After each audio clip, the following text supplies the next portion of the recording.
Hi, everybody. My name's Stephen White. I'm 46 years old and I live in sunny Melbourne in a suburb called Southbank on the edge of the city. My friends call me White Dog.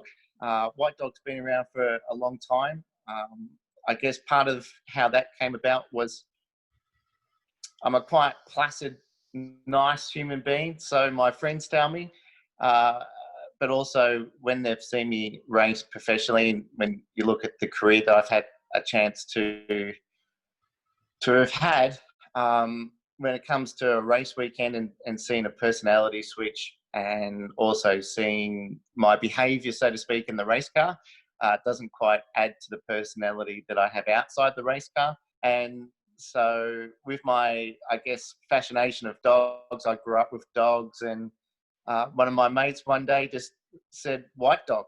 And because, dogs are friendly and they're also very protective, and they've got two sides to each other. So that sort of just stuck, and that's just how it's been. But some of my friends call me Stevie, Whitey, and all that as well. But White Dog seems to be one that's stuck for as long as it has.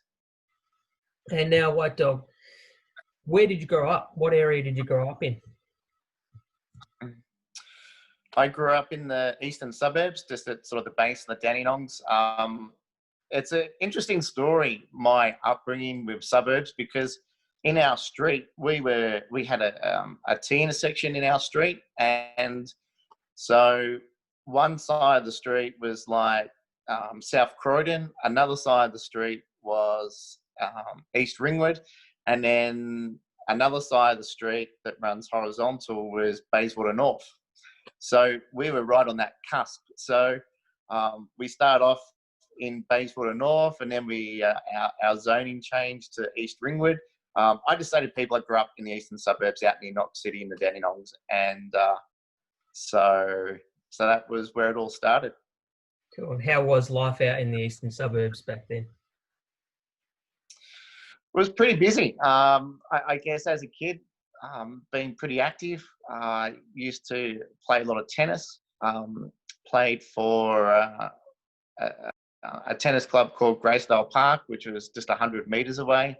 So pretty much after school every day, I'd be at the tennis club playing tennis. And as you do, you've got mates that sort of live a few streets away, always catching up, riding bikes and playing cricket in the driveway, or kicking the footy in the street, or jumping on a skateboard, which you'll know quite well, Dino, and having little races down the street to lay down on the skateboard and see who can go the fastest before you get to the end, and have to put your feet down and stop before you get to the intersection where cars were coming in the opposite across in that direction. So life was good, and I guess we were quite fortunate with our property, in the sense that we had the biggest sort of property area. We were on sort of a quarter of an acre, and so I had a little motorbike track down the back as well. So I used to ride my little motorbike around there until sort of the neighbours get a little bit unhappy and say, Stevie, you need to quieten it down a bit, mate. You can only do it a couple of times a week, not every day. So I've always been pretty active, and, surrounded by, good friends and family and people, and life was fun. What was your first car? I had a VH Commodore, and part of my deal with my dad, I was on the verge and the cusp of deciding what to do career-wise when I was in the Australian Formula 4 Championship, and with the dream of going overseas and pursuing, I guess, the Formula 1. And I was also doing a little bit of work for my dad's company. And so we came up with a little bit of a contra deal, and we ended up with the VH Commodore. And who actually taught you to drive when you were on your L plates?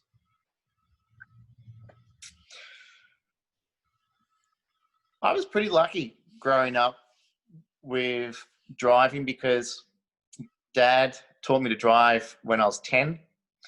I learned to back trailers when I was 11, and Dad used to have a small factory in Bayswater, and we're on a bit of a complex. So he needed the vans washed at the end of the week, and I wanted to drive. So what we used to do was we had about 10 vans, and he would line them all up on a Saturday or a Sunday morning, and I would wash them and also do a couple of laps of the factory. So we had the Mitsubishi Express vans, and so I'll give them a quick wash, give them a vac, give them a clean out inside, and then I'll do a lap around the little circuit complex that we had, and that turned into 2 laps, and practicing driving manuals and I guess the art of the techniques of driving in general. And we had trailers as well at work with machinery and things on them. So Dad would get me lined up in the factory driveway to see if I could reverse it back to the roller door straight. We also had a boat back in those days when we used to go water skiing, and we used to do little things to like try and reverse the boat back into a car park and do a 90-degree turn. So I was pretty lucky when it came to learning to drive and having the opportunity in an industrial park that was quite, I guess, pretty quiet on a weekend to be able to do those things. And I'll never forget, like learning to heel toe for the race car.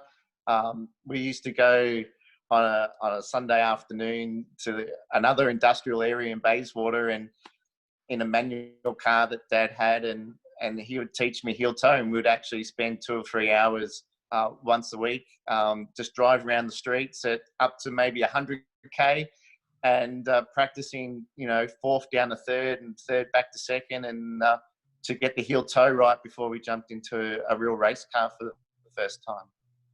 That's pretty cool. That is cool. And that leads us to the next question, actually.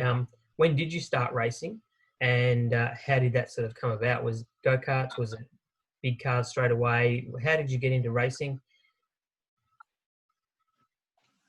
I actually started off in motorbikes. I got my first bike when I was 4, and that started obviously riding around the backyard at home. And then we went to the local motorbike track at, I think it was Burwood Tit at the time, and we joined the club. And it got to a point where I said to Dad, I'd love to race, because one of our best friends in the family, Gavin Bullis, who a lot of you may know throughout motorsport, was racing professionally back in those days. And he was always, little injuries here and there, and his friends that were getting injured with collarbones and legs and arms being broken. And Dad was pretty nervous about letting me get a YZ80 Yamaha, for example, and doing some racing. So one of his good friends, which was Graham Ritter at the time, was owned his go-kart shop just around the corner from one of the factories that Dad had where he did his work from. And so we went around there one day and we had a bit of a chat, and Graham invited us out to Oakley Go-Kart Club, and I had a steer of a go-kart and really enjoyed it. And Dad was doing his best to try and fire me away from driving on 2 wheels to giving 4 wheels a go. And what age was that? I was 11, actually, when I got my first go-kart. So I didn't start as early as a lot of kids do, because obviously they start anywhere between 6, 7 years old. And I was 11, and I actually nearly didn't have a motorsport career, because my first race meeting, I was in rookies, and when you're in rookies and being a P-plater, in P-plates, you always had to start at the back. And so in every race, it didn't matter where you finish, you always start from the back, because, like you do in anything, you got to do the grassroots and learn the tricks of the trade, so to speak, and how motorsport worked. And so in the final race, I started obviously last. I think there was about 15, 16 of us, and I came through to finish third. which put me on the podium to get a trophy. And I was so excited to, my first race meeting, to be starting down the back in every race and making my way to the front, and to finish third in that final race, thinking, no, I'm going to get my first trophy. But back in those days, as a P player, you couldn't get a trophy. And I didn't understand that at the time. And so I broke out in tears as a kid and all the rest of it, and, saying to Dad, I just don't understand. Like, what's going on? We finished third and I've come through in every race and got towards the front. Like, it's not fair. And so I guess the long story short there was I nearly actually hung up the helmet, because I just thought tennis is heaps better. It's much more rewarding. I was doing really well at tennis at the time. I had a chance to try it for the McDonald's squad.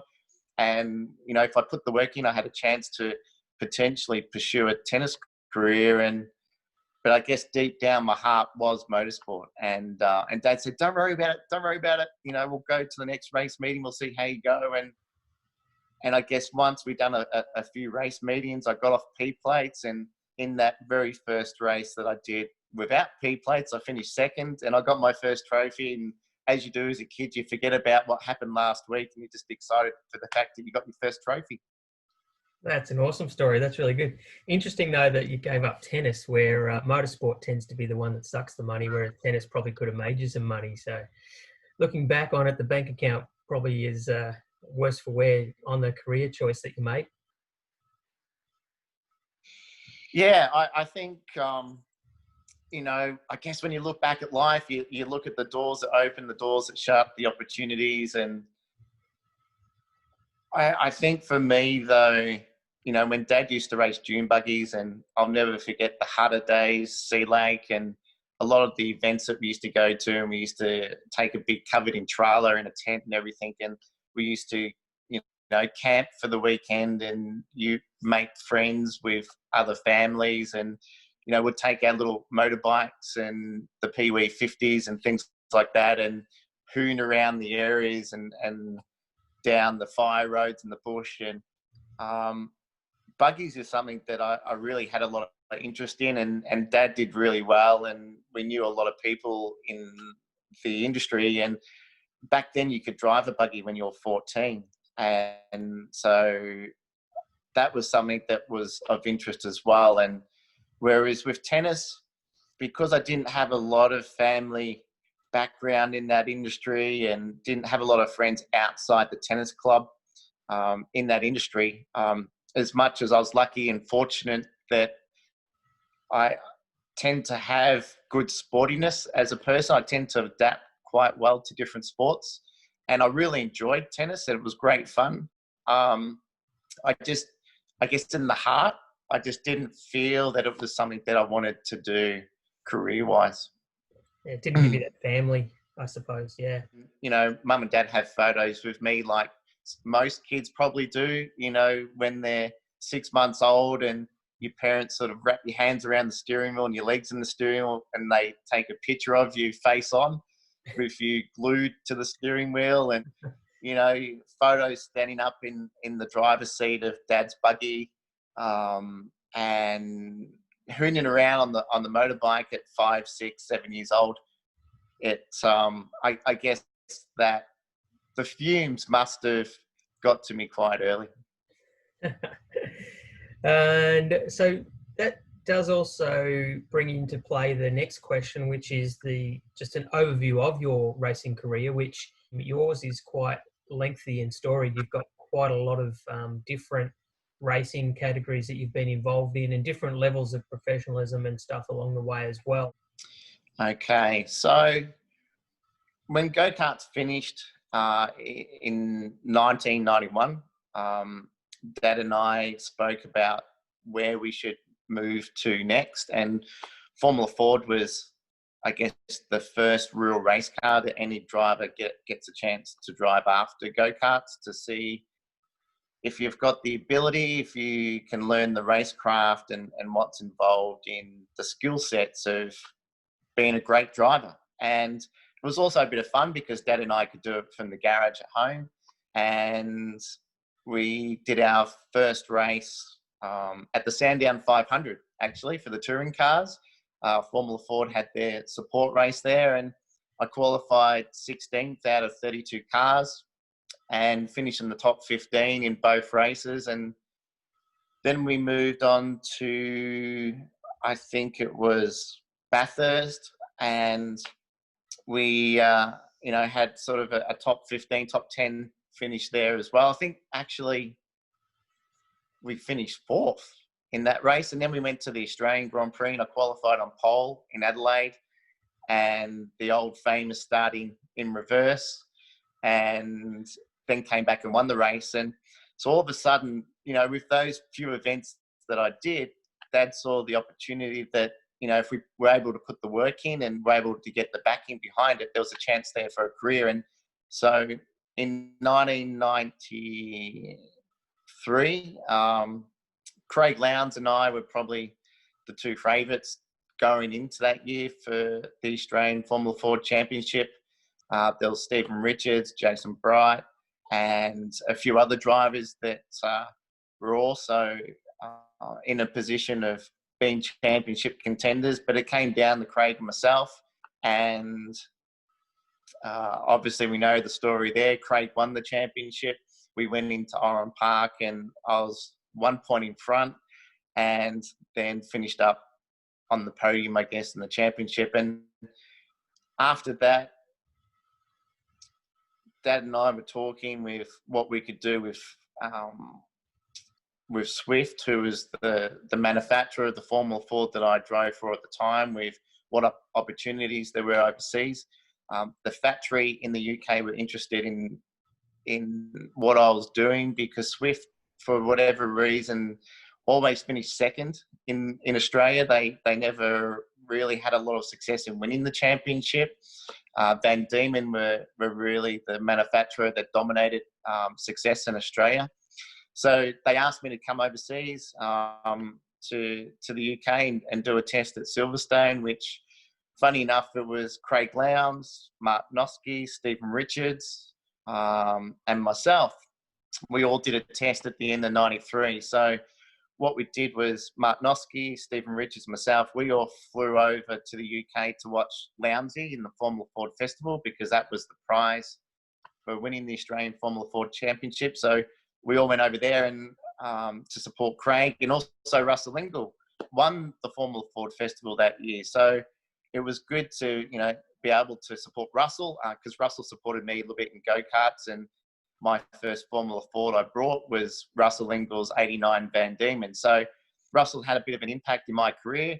So it was good to see him win the Formula Ford Festival. It was good to see Craig compete, in the UK. And then I had a chance with Swift, with the manufacturer, to have a test and to look at possibly doing a deal for 1994. And that's basically where it all started for, I guess, the fantasy or the opportunity to have a career in the sport. And so I spent 5 years in the UK, and I was fortunate enough to win races in all the categories I raced in. I had pole positions, I've had fastest laps, and I finished in the top 4 for all those championships that I had a chance to race in as well. So I did British Formula Ford for the Swift factory team in 94. I was the highest finisher in the team that year, finishing 4th.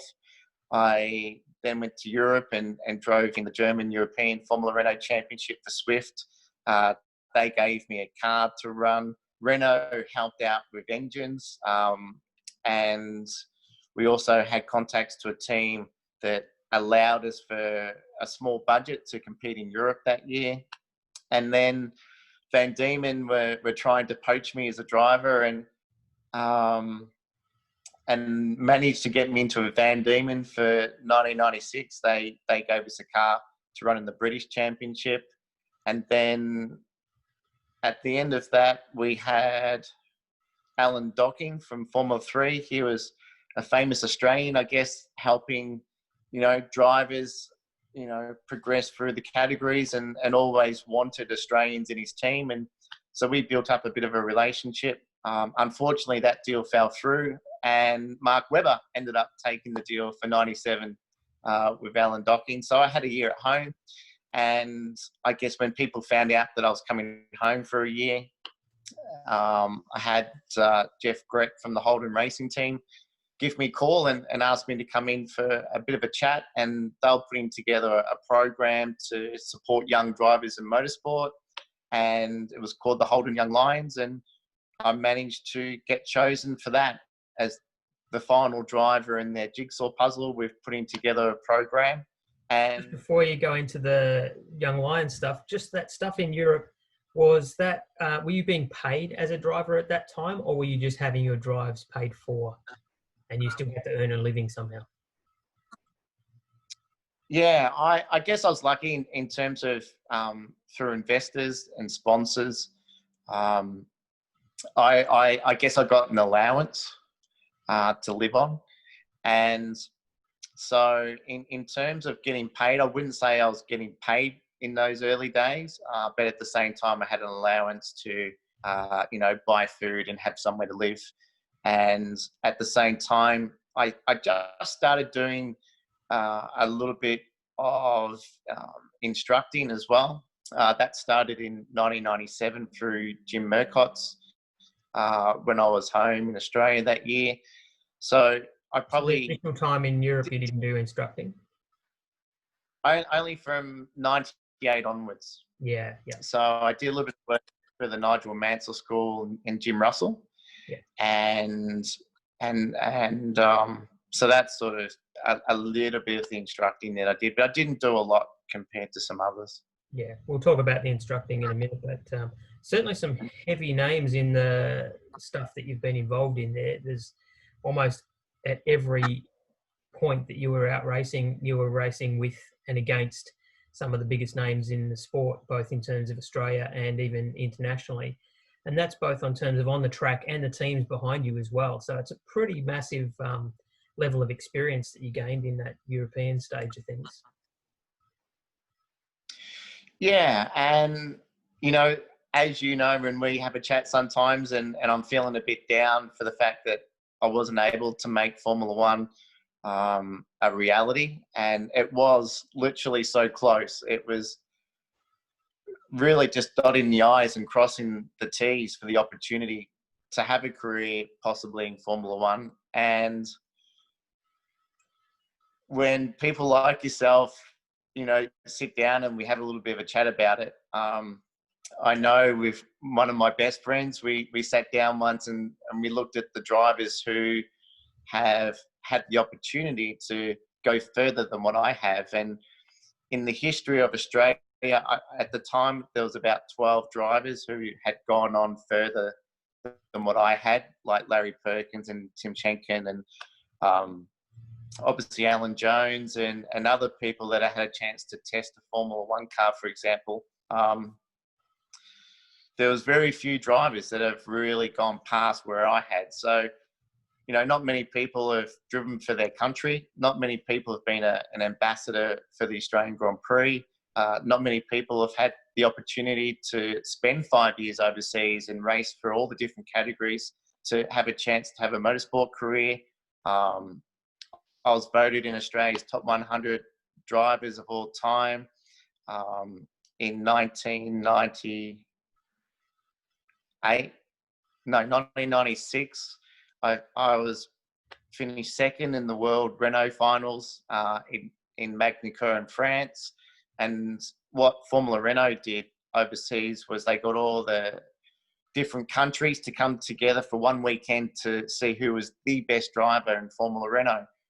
And so, that opened a lot of people's eyes because we were running a Van Diemen at the time, and Van Diemen just weren't competitive enough compared to the Europeans with the Tatuus and a couple other manufacturers that were around at the time. And so for us to be competitive opened a lot of eyes. And when you look at, I guess, we can obviously talk for hours, and I can talk about lots of different avenues and career paths and opportunities that I had while I was overseas. Like Van Diemen was trying to poach me in Formula Ford, and then I got offered a free drive in the US. And but I guess, one of the highlights of being over there really was having the opportunity to possibly live the dream. And, you know, one of my favourite days over there was when I had a chance to drive my first Formula 3000 car.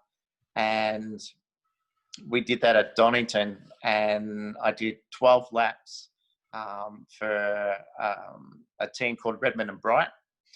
And within those 12 laps, I was as quick as their main driver. And one of the leading teams back then, which was called Nordic, then approached me to have some discussions on driving with them. And, you know, little things like that, that's in the memory bank. I'll never forget my last win in the UK, which was at Silverstone in the rain, in Formula Palmer Audi. And I had the marketing guy from McLaren phone me. It was the very first phone call I got after the race to say, congratulations, we'll have a chat in more detail next week about what we can do to make things more serious and more of a reality of for you to, you know, live your dream to make it to Formula One. And, you know, lots of little things like that that pop up that you go, you know what, not many people get a phone call from McLaren. Not many people get a phone call from one of the leading Formula 3000 teams to want to have a chat to you about driving with them. And so even though I might not have had a chance to fulfill that dream and become the next Australian since David Brabham to drive in Formula One, I've been very fortunate and very lucky to have a lot of support from family, friends, sponsors, investors to get to where I got to. Yeah, absolutely. And it's certainly something to cherish and always remind yourself of just how good of a time that was. But we haven't gone through all of the details of the past. There's still that stuff when you came back to Australia. Was it 97 odd when you came back and got a call from Jeff Gretsch about the Young Lions? Yeah, so basically, Alan Docking came back to Australia for Christmas, and Dad and I had a meeting with him at a pub in Camberwell, I think it was. And when our sponsors couldn't commit the budget that was necessary to do the season, Alan was doing everything he could to subsidise the drive. And when that didn't pull through, and people started to find out that I was going to be at home, as we spoke about before, got the phone call from Jeff. We went into the factory for a meeting, and then they invited me out for a test at Quarter. And that was really interesting because I rocked up and it was Brocky's car. Excuse me. It was Brocky's car. It was the 05 car. And Jeff said, this is the car you're going to drive. And I said, are you serious? Like, I'm going to get to drive Peter's car? And he goes, yeah, jump in, do a few laps, see what you think. And I jumped in, did a few laps, came in, and Jeff goes, you know, what do you think? And, you know, do you feel comfortable? Is there anything you want to change? Blah, blah, blah, blah. And I said, no, life's good. And I said, I just can't get over the fact that I'm in Peter's car. And he goes, yeah, well, you know, savor this moment, because it's not a chance that many drivers get to drive Pete's car. And so let's focus. Let's get back to, you know, why we're here. Just go out and put together half a dozen laps that are consistent at a speed that you feel comfortable with. And I went back out, did those laps, and Greg Murphy was driving for the team that year alongside Peter. And I was told afterwards that I got within a second of Greg, within those sort of 6 laps, so to speak. And I saw everyone had a little bit of a grin on their face, but no one was saying anything. And I knew that they were reasonably happy with what I did, but they kept their cards close to their chest. And then the next day, yeah, we got a phone call from Jeff, said come into the office and offered us the deal to become the 4th Young Lion for the year. Fantastic. And obviously that was when HRT were at their biggest, sort of strongest position in the championship as well. So the resources you would have had available were probably the best that anyone could have asked for at the time. So how did it go beyond there as a Young Lion? Yeah, it was really interesting because overseas, you've got race transporters, you've got factories, and I guess I was lucky driving for Swift, for the factory team that, they had 30 people working there full time. So coming back to Australia and seeing HRT, I think back then they had about 50 people that were working at the factory full time. And so for me, it just felt normal to walk into this big factory and to see all these people working from different departments and working on, future builds in the car that was going to be debuted later during the year. And then you had the engine shop that was doing development, and the suspension shop. And then, you're out on the floor and you had the cars, lined up in their little working bays, and the guys working on them. So for me, it just felt normal in terms of that aspect. But at the same time, to have that opportunity to, like you said, to be part of what was the best team in that era, and to have support from Holden, from Mobil, and the big backers back then, it was pretty fortunate. And Pete had a little bit to do with my career behind closed doors, because my dad brought a twin cam Gemini off Philbrook back in the Group C touring car days, and that was sort of my introduction to Peter. And so he always kept a little bit of an interest in my life. And so to have a chance to spend more time with him that year to develop as a driver, and have those opportunities that you hear about with Craig Lowndes to, to understand how the world works, and your popularity comes from the support from the fans, because without fans, life becomes really difficult to build a profile, because if people don't like you, life is going to be tough. And so Pete sort of helped polish me in terms of my personality and presenting, and to always, Steve, you always used to say that the fans are number one. He goes, it doesn't matter what meetings you've got to go to, it doesn't matter what appointments you have, always spend time with the fans and be grateful for the fans. And so that's something that I'll be very fond of. And the times that I used to go over there for dinner with Bev and with Pete, and just to sit down and talk about life, talk about overseas, and talk about the possibility of whether I should go back or try and have a career in Australia and driving touring cars. It's something, again, that not many people get a chance to have a legend in this sport coach you, and give you advice to grow and become a better person, and to be more appreciative too of what opportunities you have. And so Jeff at the time was debating whether to enter the car for the Grand Prix in Melbourne, and asked if I was be interested to drive the car and debut the car that year of the Grand Prix. And looking back now, I don't know if it was the best decision that I made, but at the time, I definitely made the decision that I felt that was best. And I actually declined because back in those days, I had a little bet with my business support group that I had that helped manage my career, because I had a manager in Australia, a manager overseas. We had lawyers, we had investors. Peter Brock was a bit of an ambassador, I guess, for the business support group to help with motivation and to, help give advice to in terms of helping a young driver like myself to be successful. And one of our mottos or our beliefs, or one of the things that we had, was we were never going to drive at the Australian Grand Prix unless it was in a Formula One car. And so as much as, it would have been a great debut to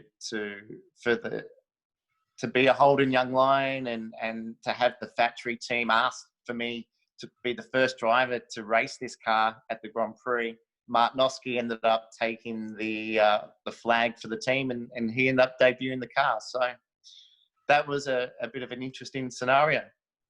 So any other track you would have taken that opportunity, but obviously with your little bet that you had and that sort of mindset that you were like, the reason I'm going to be at a Grand Prix is to be in a Grand Prix car, not a V8 supercar. So who knows the sliding doors moments that occur, but it's good that you had your convictions and you stuck to it.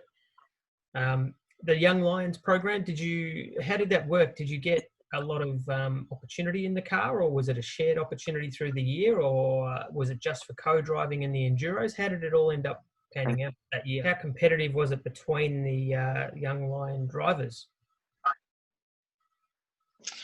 Yeah, so the opportunity itself was for us to have some training from the legend of our sport, Peter Brock. It was a chance for the team to help and support the growing talent of that time to race at Bathurst.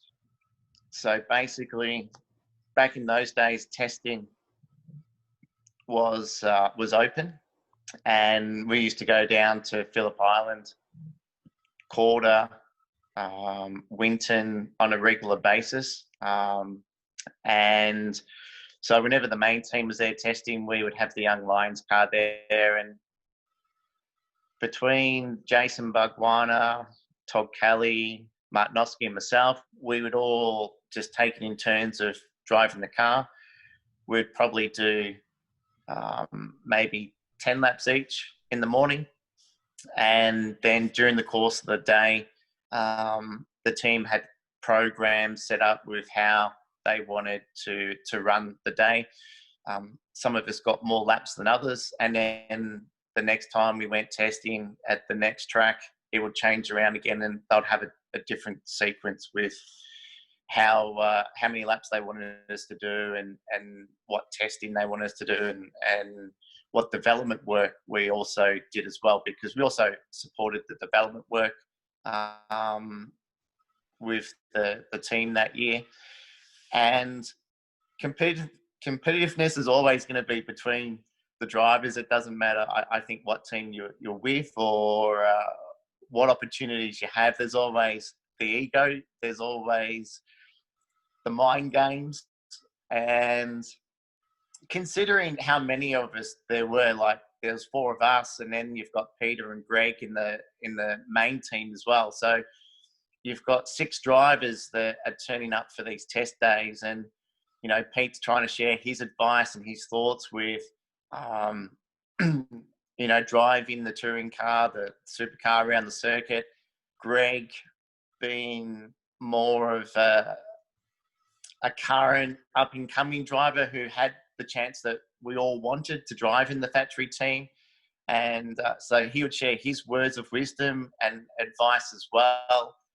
And it was interesting, especially at the start of the year, because Greg and I had already met and had some conflict at the end of 1995. It was at the Australian Grand Prix in Adelaide.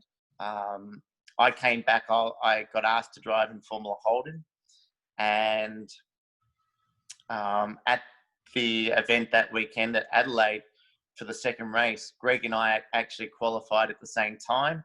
And we started on the front row, and because Greg did the time a lap before I did it, he started on pole. And so he just finished doing the 2-litre race in the Audi. I think it was with Brad Jones at the time. And he had a shunt in that race. So he was pretty worked up, pretty, you know, not maybe as relaxed as what he would normally be. And I was pretty determined, pretty anxious to put a stamp on my ground in terms of wanting to win the Formula Holden race. And I got a great start and basically came up beside him, and we banged wheels as we headed up into turn 1, and we've actually interlocked wheels, and we both shot off into the wall on the left just prior to turn 1. And I had an inboard camera at the time, and so the TV were showing footage of that. And I basically hopped out of the car. I looked at Greg. Greg looked at me, and sort of threw our arms up in the air, sort of blaming each other. And then, we both walked away and we never spoke again. And then in '97, we're racing for the same team. And so the first thing that Greg did, I'll never forget this. And this is where I take my hat off to him. Like, he came up and he said, Whitey, obviously in 1995, we had a bit of a get together. It's in the past, it's history. Let's move on. We've both got great opportunities at the moment. We've been part of the best touring car team in Australia. Let's work together. And that's where our relationship started to grow, more than just racing buddies, so to speak, to actually forming a little bit of a friendship as well. So he was good to me in terms of giving me some personal advice, with getting the best out of the cars and what to look for. So it was quite interesting, in terms of going to different circuits and hearing Pete's point of view, hearing Greg's point of view, and then the little scuttles that would happen between us four drivers. And I think, honestly, we probably worked together quite well, considering, we're all trying to make our mark and do our best to have a chance of getting the drive at Bathurst, knowing that two of us were going to miss out. And, to always, I guess, like any teammate in any race team, your first job is to beat your teammate, and always you need to look at yourself to performing at 100% every single time you shut that door and you put those seatbelts on. So I think it was good in terms of the pressure and having to perform every single time you sat in that seat. Whereas if you were just in a different race team and in a situation where you weren't surrounded by the drivers that we were, you may not have been in a position to be under that pressure. So I think that year was really, really good to bring out the best, because you either had it or you didn't. And so I think that was an interesting, from a psychology point of view, between all six of us, that not many other race teams and drivers get a chance to actually go up against. That's good, really good challenge, and certainly that mindset side of it, rather than just the skills of driving the car, the mindset would have been the defining factor in the end. I was just going to ask, who ended up doing Bathurst that year? Yeah, that was an interesting one. Jeff Grett phoned me up and asked me to come into the office for a meeting. We sat down and he said, Steve, how do you feel about driving with Peter for Sandown and Bathurst? And I didn't know, again, if he was serious or not. Was he taking the piss? And I've gone, are you for real? And I can just remember thinking that of all the people to ever have a chance to drive for, to be with the icon, the pinnacle of Peter Perfect, and the amount of Bathurst wins that he's had, it's like, wow, I'd hate to make a mistake. I'd hate for something to go wrong. So all the pros and negatives go through your mind at that time. And I said, Jeff, are you sure? Do you think I'm ready? Am I good enough? And he goes, Steve, I wouldn't be talking to you about it if we didn't think that. And he goes, Peter also has an influence in terms of obviously who he wants to be a co-driver, and we feel that you would be a good fit for this. And so we had a chat about it for an hour or two. And I guess the conclusion from that was, I said, look, honestly, I need to think about it. I know I should be just jumping at it and saying yes, of course. But for me, there was more behind it in terms of what happens after that as well, with staying in Australia, staying in touring cars. Do I stay at HRT? We were having conversations about the chances of going back overseas. I was at that age bracket where I still had a chance to make it to Formula One, and it was there was a lot going on at the time, and I knew that a lot of focus, a lot of attention, a lot of effort had to be put in to drive with Pete, and I just wasn't sure if I was in the right mindset to give 100%. And so after talking to my dad and to my business support group that were involved in my life at the time in terms of making the best decisions moving forward, we went back to Jeff, and Peter was there in the meeting as well. And we all sort of threw it all out there on the table in terms of the expectations and the thoughts and the processes that the event brought. And so I said yes. And I said, this is what I'd like to have happen though, in terms of support and training and making sure we make the best out of this opportunity, because I just didn't want to go into it half-hearted, just to go, oh yeah, you know, isn't it great? You know, we're going to drive with Peter Bathurst. I didn't want that. And as you know, me as a human being, I'm very competitive. Everything I do in life, I don't want to do half-hearted. And I always give it my best. And I put a lot of stress and expectations on myself to perform at the highest level possible. And so after having those conversations with Pete and with Jeff, with my expectations, their expectations, we came up with a bit of a formula that we all agreed upon. And then Jeff went to Holden and to Mobil to say, this is what we've chosen with Peter for the Enduros. And Holden came back and said, no, we don't want to put one of the young lions in a car. We don't want to have Steve to be in a position where, let's say hypothetically, the gear lever breaks across the top of the mountain and Steve stops. You know, with Pete's last Bathurst, you know, you're going to have 50,000 people try and kill this young kid, you know. Or if Steve crashed the car at the same time, you know, you're going to have 50,000 Peter Brock fans destroy the career of Stephen White in 5 minutes. And Jeff came back to me and goes, I'm really, really sorry, Steve. We can't put you in the car because of Holden's recommendations that we have to take into account. He goes, it's not personal. However, you know, this is what we need to do. So that year they put Mark Scaife in, and that was Mark's return really to touring cars, because he was struggling with Freddie Gibson at the time, and I knew Mark quite well. And he started to come into the team and get involved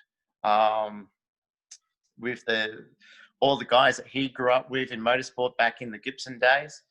And so then it was going to be, I guess, the fight between Bargwanna, Noski and myself, because with Todd was always going to be a protege for the future with the team. And if Todd was going to be in a position where he could fight, I guess, for the seat for Bathurst, he would have, but he also was looking long-term in his career. And so he wasn't as motivated as what Bargs and Mark and myself were to do the Enduros. And so Todd was just happy sort of going with the flow. You know, for him back in Formula Ford days, he was green, he was growing, he was young.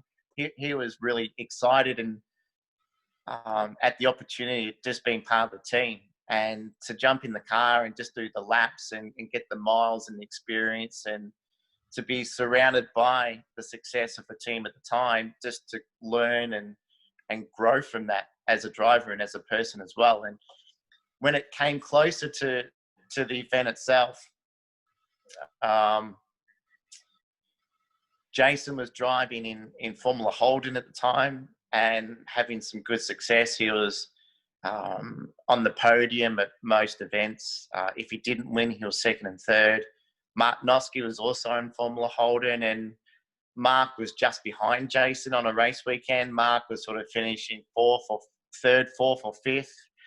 And then with myself, I didn't have a full-time drive, or I wasn't driving in any other categories. And so Jeff said, we're sort of under a bit of pressure at the moment, because it's looking towards having to put Jason in the car because he's been successful in Formula Holden, and it's going to come down to Mark and yourself. And the unfortunate part for me was I wasn't racing in anything, and I wasn't being seen. And so he said, Steve, I'm not sure what we're going to do, but you have to try and get out there and race something so we can show, I guess, our sponsors and our fans the reasons why we've made the decisions that we've made if we choose to put you in the car. So an opportunity came up with Kevin Weeks from Adelaide. He was running in Formula Holden at the time. He was struggling with his car in terms of setup and performance, and he felt he should have been getting better results. And he sort of had a bit of an intermittent sort of issue with the car as well. He had a bit of an electrical issue, and they were struggling to find that. So he asked if I could jump in the car, do some testing with them, to see if I could guide them better with their race setup, to see if I had any advice with the people that I knew that could help them with their electrical gremlins that they had in the car. So basically, I think there was a round at Sandown prior to the 500 that year, and they said, do you want to do Sandown? So it just so happened one of my mechanics and engineers from the UK, who was an Australian, he came back to Australia just in that time, and he used to be the gearbox man for a few of the Formula One teams back in the day, before he decided to step back from Formula One and do more support categories with engineering and being an expert with gearboxes and things from Formula 3 and Formula Renault and Formula Ford, etc. And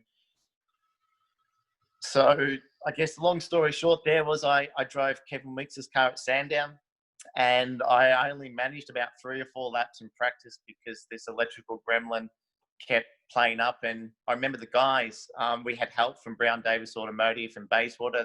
They were close family friends to us.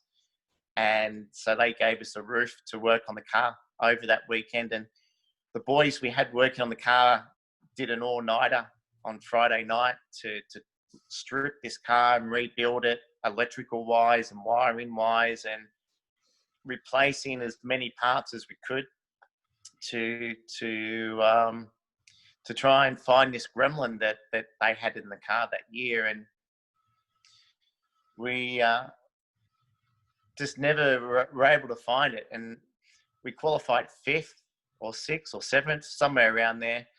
And at the start of the race, I got a blinder of a start, and I was challenging Jason Bright, who qualified on pole, into the first corner for first place. And I ended up biding my time and playing a bit of game of patience, and thought I should be happy to go into turn 1 in second rather than challenge to bin it on turn 1, because I wasn't in a position that was really far enough up beside Jason to challenge him, knowing that I could come out the other side in first. Because if I was going to challenge him, the reality of us to come out of the corner together was going to be quite slim. So I backed off and followed Jason around turn 1, and we're going up the back straight together. And I'm thinking, what do I have to do to beat this guy? Because at the time, Jason Bright was probably one of the quickest guys in Formula Holden at that time, besides Paul Stokell so the thinking game started happening as we were doing a couple of laps on how I could beat him. And all of a sudden, this little miss came back in the car again. And before you know it, by lap 7, lap 8, I think it was, the car had given up, and we pretty much we had to retire. And so I guess the long story short from that race meeting was it was great to show the Australian public and the sponsors of HRT that, I could jump in a car, not do many laps in it, and still be successful and still be fast in that short amount of time, even though we didn't get the result that we wanted to. But Jeff came back and said, look, Steve, I think we're going to have to put Mark in the car. However, what we want to do is maybe put you in the series for the last couple of rounds as a bit of a thank you for everything that you've done for us and the team, and for us to give a little bit back to you as well in terms of a thank you. So I debuted in Adelaide at Melilla back in the days when the supercars used to run at Melilla, and so I did that weekend, and then I did the final round at Oran Park, and they were both really interesting weekends. Right, Doc, sorry to interrupt. Yep. Before you go to those weekends, who ended up doing Bathurst? It was Bargwanna and Noski. Yeah. And what happened on the Sunday morning of the warm-up? Yeah, you know what? That's really interesting because I wasn't in Australia at the time, and I was actually over in the UK racing at Donington for Australia in the Nations Cup, and I actually received a phone call that Jason Bargwanna stuck it in on the warm-up at Forest Elbow and destroyed the car. And we had an interesting conversation about that. And look, I guess at the time, those boys did an incredible job really that weekend. I mean, Jason qualified inside the top 10 to do the shootout, and, they were on fire up there at the mountain that year. And it was just a real shame that it ended on Sunday morning before they got a chance to make it to the grid. And, but I guess at the end of the day, back then, I'm sure there were some lessons that Jason had to learn from that experience. And, and then he went on to do bigger, better things as well throughout the supercar career that he had. And so, yeah, it was, and then people sent photos and little videos of the broadcast that was on TV that of the crash, and it was like, far out, that wasn't little. And so, a little bit different team as well, because a lot of work, as you know, goes into it. You're asking if I had a tiny little group name. Yes, I was going along that line. But to continue on where we left off, where I interrupted you before about your final couple of rounds that you did in the car. Yeah, so back then they had what they called level 1, level 2 and level 3 in supercars, and level 3 were more the privateers. Level 2 was more of the teams like Gary Rogers and the teams that used to run without the sort of that major factory support. And then you had the level 1 teams like HRT, Dick Johnson, Glenn Seaton. And basically what happened was everyone had allocated time slots for practice during the course of the weekend. And so me being part of a level 1 team, we had the shortest time out of everybody in practice. And so what they did to give me a chance to do some laps prior to our practice session starting, I think it was on the Friday, because Thursday was the level 2, level 3 practice. I was asked to take Peter Brock around to do a bit of a promo for the news that night. And so what we did, we were able to, give me a chance to do some laps around the track. Peter had to be in the passenger seat, and we used it as a chance for me to get some miles. And so that was quite a unique moment as well, because at that time, Peter had never been a passenger in a race car before, never known in a V8 supercar. And I'll never forget when we jumped in, Pete goes, "Steve, you don't need to prove anything. I don't want you to drive flat out. Let's just drive at a speed, that's fast, and it looks like we're going flat out." And we had cameras set up in the car, and he had the little button in his hand to push to take photos of the both of us. And, you know, I just remember driving around just at 7/10, and I'm thinking, here I am taking the legend of this sport around in a V8 touring car, supercar of that time, and no one's ever done it before, and no one's probably ever going to do it again. And so the rest of the weekend was just a bit of a blur after that, really. So after that season, what the Young Lions finished, but then what happened beyond that?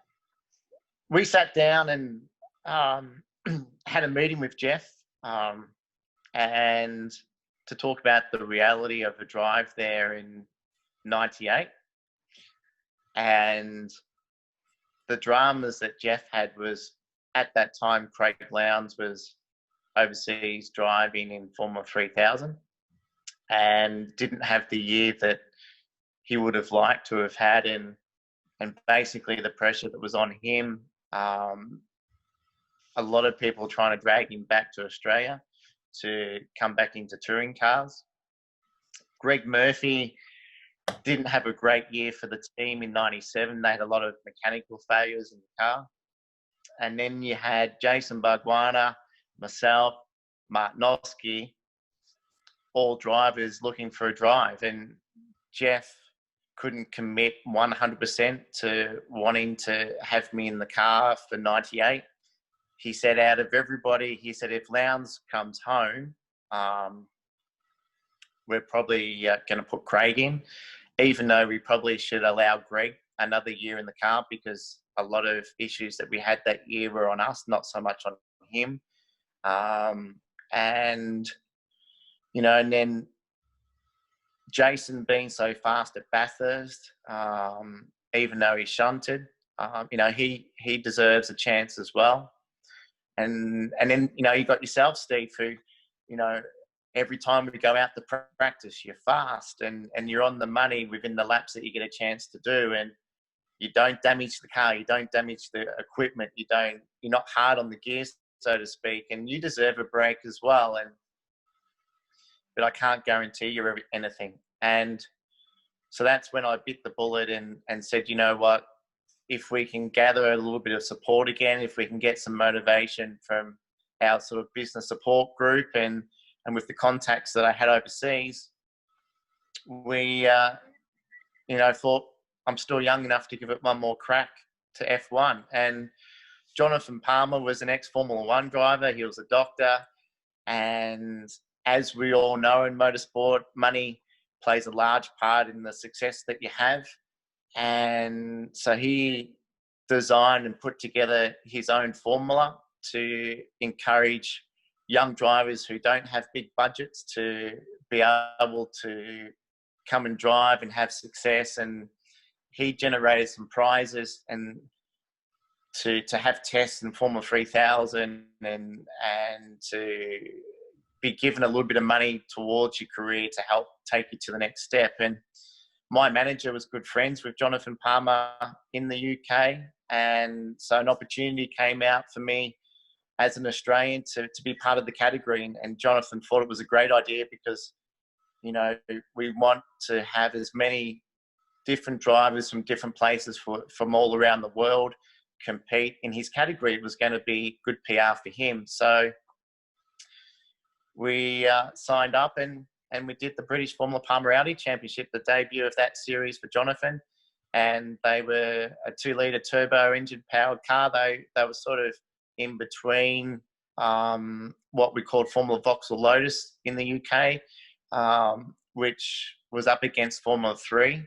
And they were the two main open wheeler categories sort of at that mid-range level of a driver's career. And Formula 3 was always faster because they had more aero. They had a carbon fibre cockpit, whereas your Vauxhall Lotus was a honeycomb aluminium chassis, but they were faster in a straight line, but they didn't have the aero. So Formula Palmer Audi sort of fitted within the two categories. We had horsepower, but we didn't have grip as well. And Jonathan was very clever with how he came up with that formula to sort of mix it between Formula 3 and Formula Vauxhall Lotus. How long did you spend back over in Europe then? So we did 1998 there, and we had some good success from pole position, some race wins, and we were fighting for the championship at different stages. And we just had some reliability issues with our car. We had turbo issues. We actually had a big fire at a test day at Snetterton during the year. And you might remember the big fire that Benetton had at Spa with, I don't know if it was Jos Verstappen. Yeah, it was. With the refueling? It was Jos. Yeah. Yeah, we had a similar issue, just on a smaller scale. And what had happened, the mechanic on my car left the fuel rail bolts loose.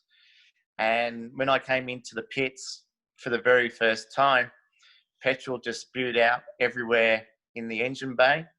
And the boys were, I'll never forget, they were pushing me back into the garage, and all of a sudden flames just came out of the air intake, flames came out of the radiator ducts, and the whole back of the car just went up in flames. And I don't think I ever taken the steering wheel off faster in all my life, and I flicked it and I jumped out of the car that quick. I actually broke the zip in my race suit as I fell over the wishbones, the front wishbones and the front wheel, and the suspension on the front of the race car. And then before you knew it, all the boys came in with fire extinguishers, and the car basically was nearly pretty much destroyed.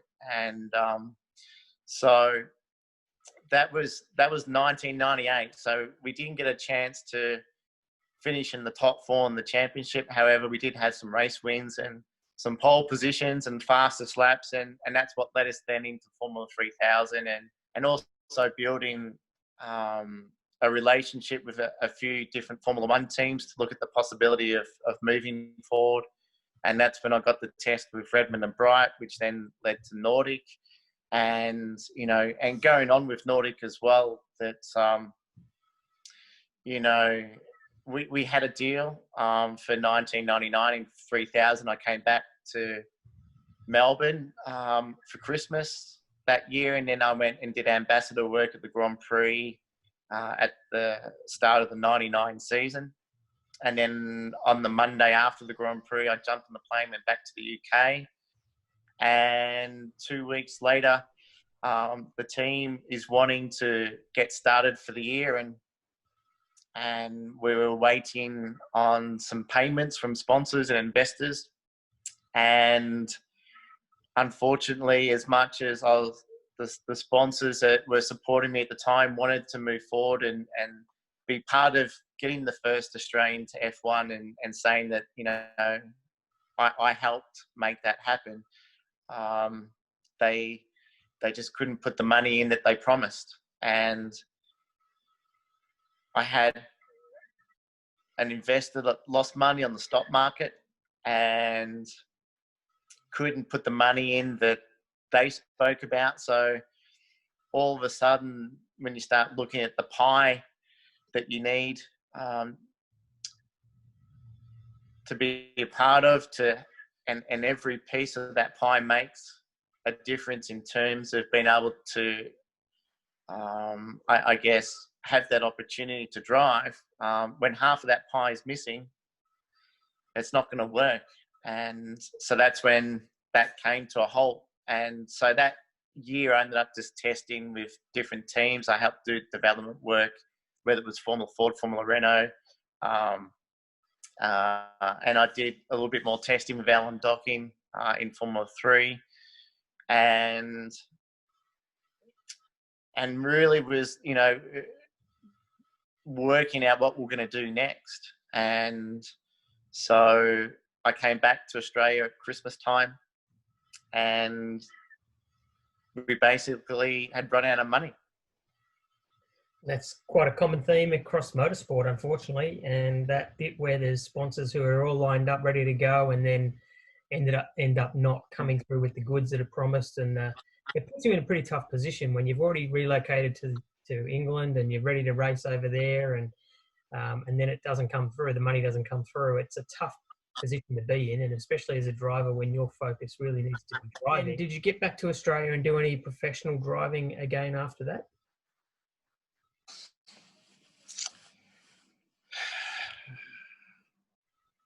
Yeah, I was asked by Ralph Furman, who ran Van Diemen at the time, to see if I'd be interested to go to America and drive in Formula Ford 2000. And it was a free drive. I got to keep the prize money, and Van Diemen were struggling a little bit in the US in Formula Ford 2000. And I guess it's one of those sliding door moments like you spoke about earlier. You're damned if you do, damned if you don't. And here I was, I guess, if you look at the levels of being at school, and year 12 was Formula One,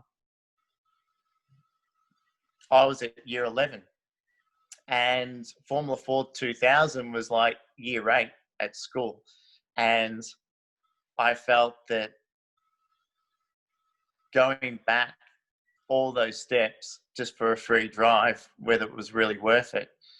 And then we had a couple of teams, supercar teams. We had certain discussions with doing a race here and there, just in the smaller teams, and getting asked to drive at Bathurst. And those sort of times around that sort of 99, 2000 era was challenging and difficult, because as a kid, not understanding why wasn't I allowed to go to Formula One? And I had other opportunities to drive and test and be part of different race teams in the UK, and then the drive to go to America in Formula Ford 2000, and then back here to be with some teams in supercar. And it's like, it was a confusing time. And I just remember having lots of meetings, lots of discussions with my business support group, and trying to work out whether we could get more funding and more support to go back overseas. Because going back in that sort of mid-90s, I had support from Judith Griggs, who was Bernie Ecclestone's secretary. Judith was the lady who brought the Australian Grand Prix to Melbourne.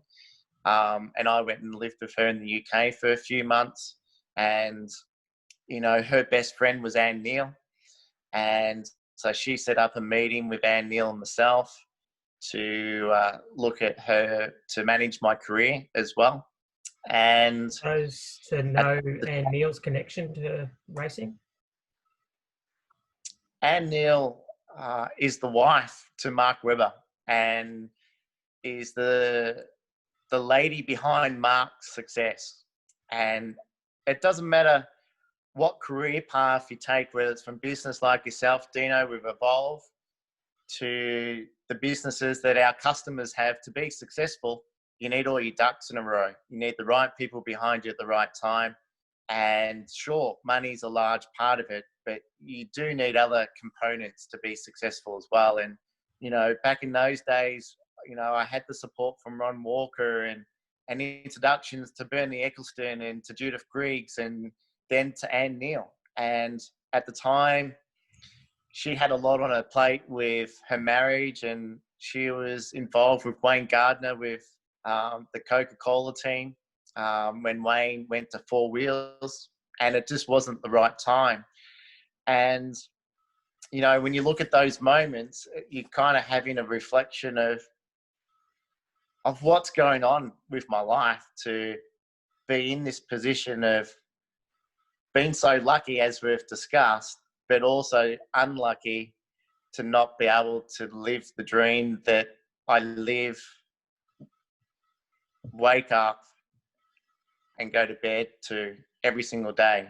And I have been very grateful and very lucky to have had the opportunity, but also to be a professional athlete, you need to put that time in. And I ate, slept, breathed motorsport. And, you know, I'd have a diary of things to do. I'd go to the race team and in the UK when I was at Swift and help out, sweep the floor. And Michael Ritter was my mechanic, believe it or not, in '94. And Michael came back to Australia to become really successful in Formula 4 with his own team with Sonic, and also moved into Carrera Cup and also into the development series of supercars. And you know, and things just keep coming to my head in terms of opportunities and people that I've met, and I just didn't understand why I wasn't allowed to. So it was a really difficult time.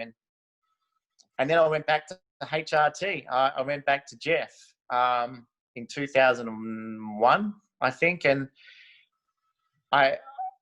it was 2001 because I went back to Supercar in 2002. And I said to Jeff, what can we do? Like, you know me as a person. You've seen me drive.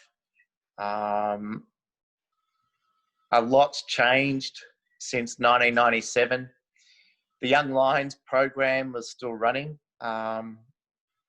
in those days. And I said to Jeff, what opportunities are there to have a chance to be with you? Because as much as I had chances to be with other supercar teams at the time, I guess this is where my pride maybe got in the way of accepting opportunities. And I just didn't want to drive for mediocre teams. I didn't want to drive knowing that I could only qualify 15th or 10th, or on a good weekend if there was a few crashes, or if it was a wet weekend and it evened out the playing field a little bit to maybe get a top 5 finish. I didn't want that. And so I had a good chat to Jeff about possibilities and opportunities. I also built a good relationship with Glenn Seaton back in '97, and John Matthews was running the team for Glenn back then. And I also had some chats with John about possibilities there. I was also talking with Ross Stone. Ross had a little bit of a soft spot for me back in those days because the winner of the Australian Formula 4 Championship back at the time had a test with Dick Johnson in the Falcon back in those days. And, you know, Ross said to me, he goes, even though you didn't win the championship that year and everyone thought, you know, there was a good chance you were going to, we'll still honour you to have a test in one of our cars. So even though Craig's going to drive, we're going to give you a test because we felt that, you know, there was a bit of bad luck with what happened between you and Craig in that last race. So between those 3 teams, just juggling the conversations and the politics and the opportunities, unfortunately, I was just in the wrong place at the wrong time and there was just nothing available. And so in 2002, I drove for Ultratune in Supercar. I ended up taking an opportunity that I didn't really want to have. But Ultratune were a known brand in Australia. And I thought that could be a platform to build a relationship with and to open some doors up to whether it could take me back overseas or could take us back to a possibility of being in a factory team again in Supercar, because the boss of Ultratune knew a lot of people. And so I thought, well, if he wants to give me an opportunity, I need to be back in the sport and to have a chance to pursue a career again. And unfortunately, that didn't work out. And Mike Emery gave me a phone call and said, Steve, would you like to drive with Darwin for us? And for those of you that don't know Mike Emery is a past touring car driver himself and has had successful businesses. And he was able to help and support young drivers a little bit to make their mark in the sport. And so when he retired, he gave drivers like Greg Ritter, Steve Owen, Wayne Wakefield a chance to do a round, to do a couple of races in his car. And so he asked if I wanted to do the Darwin round. And so we did the Darwin round, and we finished midfield. And we spoke about going to Canberra for the next round. And they were building a new car at the time, and they were interested to have me help develop the car a little bit as well. And then Wayne Wakefield came along, and he was able to get a bit of a budget together for the remainder of the year. And so Mike, as much as he loved helping us young drivers and help fund our careers a little bit, when Wayne came around and actually had a little bit of a budget, and Wayne was a good driver, in those days as well. So, for Mike to have a chance of building a bit of a budget and to help a kid back then develop his career, he had to take that seriously. And so unfortunately for me, I got pushed to the wayside again. And but look, I had a chance. I drove in sports cars. I drove an AC Cobra for a gentleman called George Vidovic. And I got to drive in Commodore Cup for a gentleman called Ross McGregor. That came about through one of my good friends, Andrew McGuinness. I got to drive in production cars in a Proton Satria. What were they called? Their sports version. I did that with David Russell. I partnered Davey Russell for a couple of rounds in that, and ran up against Martin Doxey, who was in the Holden Vectra. And I also had my good friend Simon Wheels, who went into supercar in those early 2000s. We were talking about doing the endurance rounds together and maybe having me join their team. And then I had also Larry was sort of linkering there in the background because of my relationship with Russell and the fact that Russell used to sponsor me in go-karts. And then we did a deal to take his 89 Van Diemen, which started, my car racing career, so to speak, in Formula Ford. And things just sort of kept going and kept happening. And for whatever reason, I just couldn't grasp that right opportunity at the right time. Yeah. So you never got to do another full championship by the sounds of it, did you? No. And I was, I guess,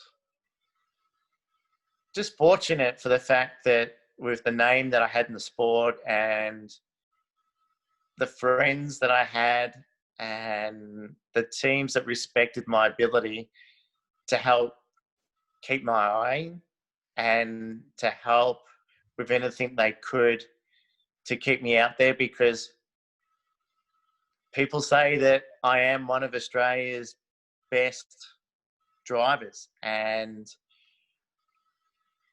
unfortunately just wasn't in the right spot at the right time for the right opportunity. And as you can hear in my voice, it's hard to take sometimes, knowing that you're not just anybody in your sport, that you have a gift to have a chance of being the best in your sport, but you're not able to do it. I think for yourself, though, one of the things to always remember, and you can see this yourself when you go to a race event or a driving environment of any sort, the respect that you have amongst your peers is second to none. And that's something that not a lot of drivers are able to hold their head as high as you can, for both the respect that people have for your skills, but also the respect that people have for you as a person as well. So always remind yourself of that's regardless of your driving result or what's on paper, people know where your skill set are and what sort of a person you are. Thanks, mate. Really, really appreciate that. And you know, that's where life is very different now in terms of, I guess, the point I am with my career. People often say, Steve, you know, it's time to get a real job, or, you know, what are you going to do for the rest of your life? And I guess I still wake up in the morning motivated enough just not to give up. And I understand the reality that I'll never drive in the Formula One World Championship, and I might not have the possibility of driving in the V8 Supercar Series either, as a driver competing full time.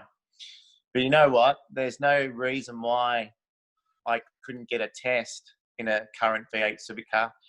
There's no reason why the possibility of maybe having an endurance drive couldn't be on the draw cards. And you know what? There could be a team maybe like Matty Stone or somebody else out there that we just click with in an introduction and a meeting. And obviously, I need to have the speed when I jump in the car, but let's say I do.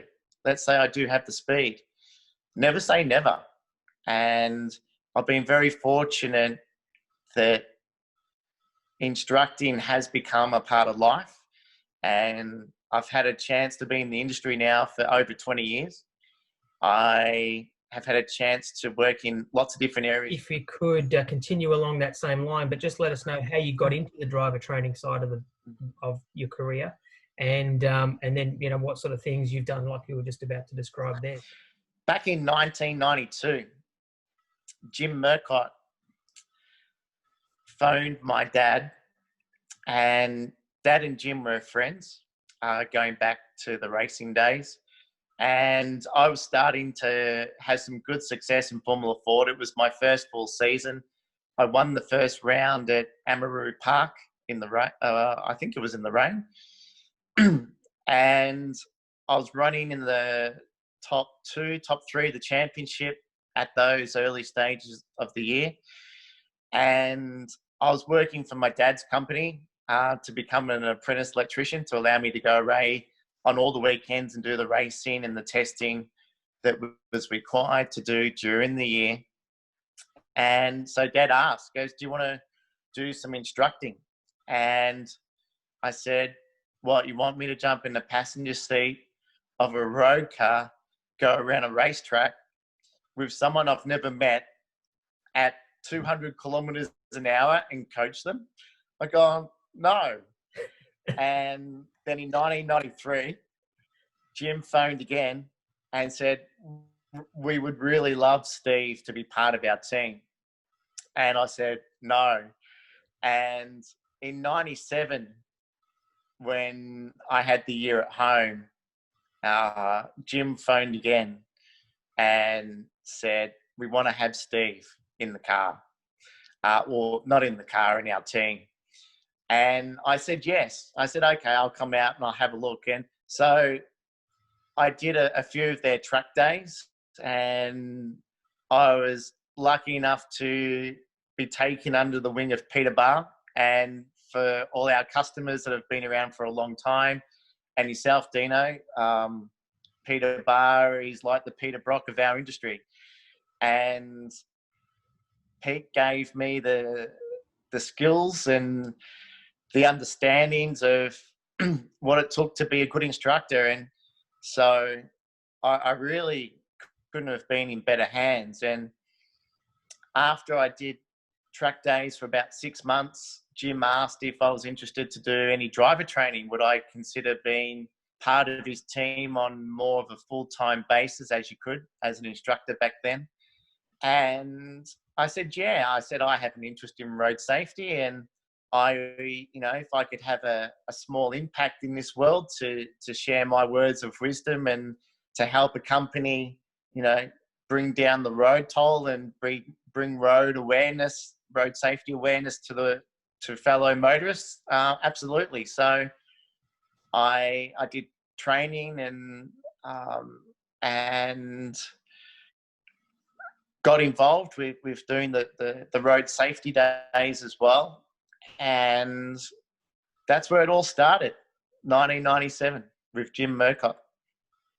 And it's still going strong today. You're one of the most respected driver trainers in the business, and that means that you get the opportunity of working across a range of different type of events. What are some of the exciting, or I suppose some of the more enjoyable experiences from the driver training side of things that you've had over the years?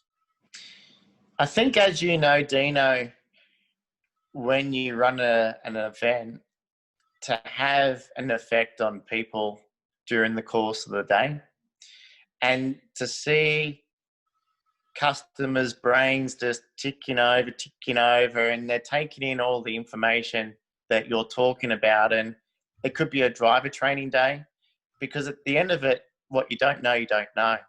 And on a driver training day, as you know, Dino, to share some of the skill sets and thoughts and processes that really should be part of getting your license, that you only learn on a driver training day, and to see customers have that moment and they go, wow, I get it. I understand it. And you know what? Driving a car is the most dangerous job a single human being does throughout their lifetime. I need to pay a bit more attention. I need to concentrate a little bit more on my car. I need to not be as distracted in my car like I do get. I need to maybe think about the loose items I carry in my car. I didn't realize the car itself, the most important part were the tires, because that's the only contact patch I have with the road. I never check my tire pressures, you know.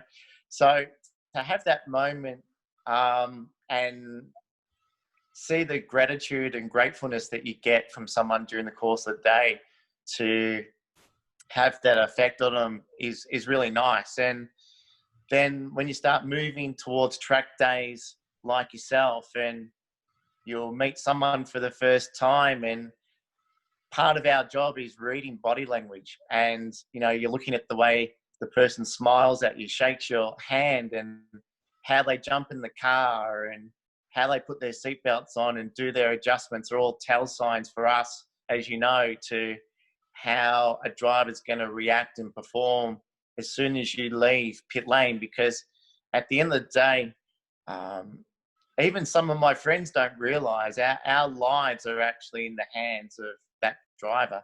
Everybody just thinks we've got the best job in the world, if you love cars, that is. And look, it definitely is fantastic. It's very rewarding, and it's definitely something that I enjoy doing. However, your life is still in the hands of somebody else, and you need to make very quick, fast, precise decisions before the problem occurs for you to potentially prevent a crash. And so when you're going out with somebody new or somebody that's experienced, and you're having those conversations and you're guiding them around the track, and when you have an impact in their technique to be more consistent or safer or faster with their driving, the gratitude that you get from them is really humbling, and it makes you feel like you've had an impact in terms of their progress with what they would like to achieve out of a track day, for example. And that's what brings you back. That's what brings me back.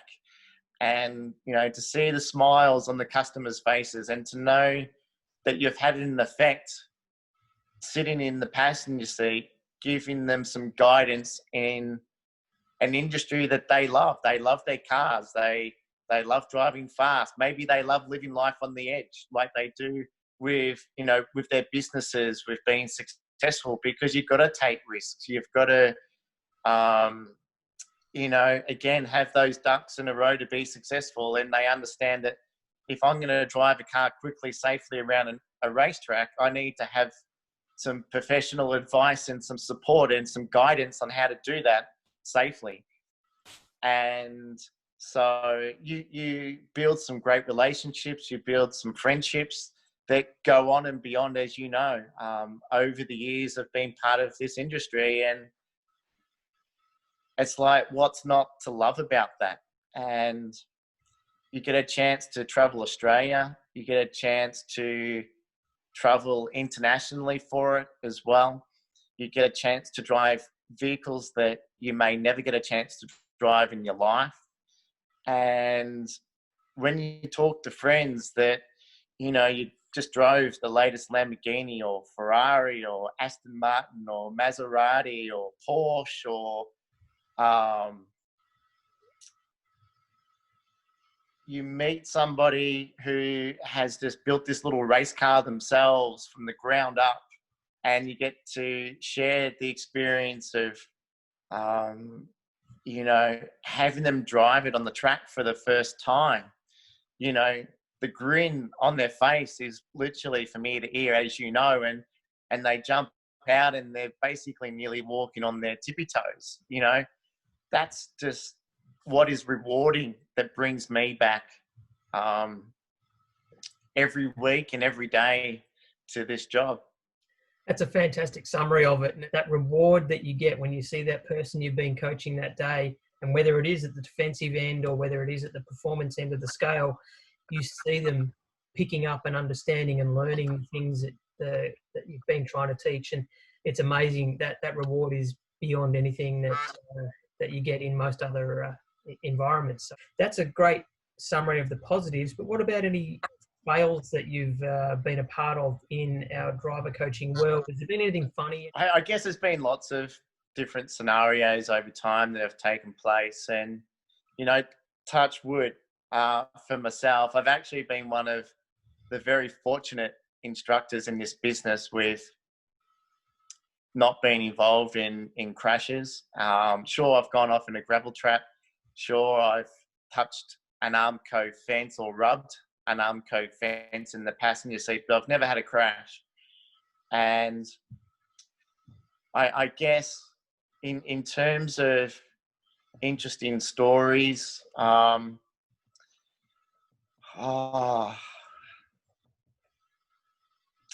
was one day actually at Murcott's, and a guy in our industry called, we'll call him Kevin. Him and I were running Jim's MG and his Formula Fords and a Mazda 121 that he got from that Mazda series when the girls competed back in the late 90s. And so Jim had a little, a racing teaser course for customers who wanted to experience the race cars. And they start off in the little Mazda 121 and we do laps of the circuit. And I guess back in those earlier days, as we all know, Sandown extended the circuit to create a Grand Prix track, so to speak, to have the Le Mans cars come out to Australia, and also the potential to have a Formula One race at Sandown as well. And so we used to use the... Sorry, quickly, for those that aren't fully aware of that, the circuit at the top of the hill there at turn 6 actually turned off to the left and went into the infield into where the horse racing track is, zigged around in there and came back out, sort of near where the Jim Beam overpass sign is at the moment, somewhere near there. I think it came back out at. Yeah, just before Dandenong Road. Oh, that's right. So that little bit of concrete, that little bit of tarmac, yeah. Yeah, and so we used to run around that little shorter circuit, get back to the original Sandown track at Dandenong Road, turn right and go wrong direction up the hill to the top of the hill, and then turn right again onto the hairpin to join that extended part of the circuit. And once we'd done the Mazda, we then moved into the MG, the two-seater open wheeler MG thing that Jim had. And then to finish up their time with us, they got to drive the Formula Ford. And as we all know, in Formula Ford, there's no passenger seats or anything, so you can't jump in with them to coach them and guide them. And this one day, coming out of the hairpin, which is a little bit downhill, and it was a challenging corner at the best of times, never known for someone who didn't have a lot of experience in motorsport, who had no experience in a Formula Ford, we often would get cars spin on the exit of the corner, and there wasn't a lot of runoff area. The tyre wall was quite close to the track, and we had a spin one day and had a Formula Ford go in, and I remember my colleague had to call Jim and say, Jim, we just had a car go in, and then while he was on the phone to Jim saying we've just got a car go in, the second one goes in as well. Oh, no. And he had to say, Jim, make that 2 cars. And so that was an interesting day at work, because Jim, as much as he was very understanding and knew that obviously motorsport courses created possible damage, but to have 2 Formula Fords crash within 5 minutes while my colleague was on the phone to Jim at the time, it was a laughing moment, but it was also not one of Jim's proudest moments in terms of his responding to us at the time. And so that was an interesting moment. And, you know, the days where on a wet day at Sandown, in our lunch breaks, we used to get onto that extended part of the circuit, and there'd be Darren Hossack and myself and a few of the other boys, and we'll practice drifting and sliding and practice our driving techniques, which we were sort of allowed to do back then, and have a bit of fun, have a bit of havoc, and you know, and driver training days. You know, you might be I'll never forget this one day I was with Peter Barr. We were in Warrnambool, and the rain was coming in horizontal. It was massively windy. And as you know, in those early days, we used to use little like plastic ice cream containers, buckets, so to speak, to do the maneuvering around in the cars.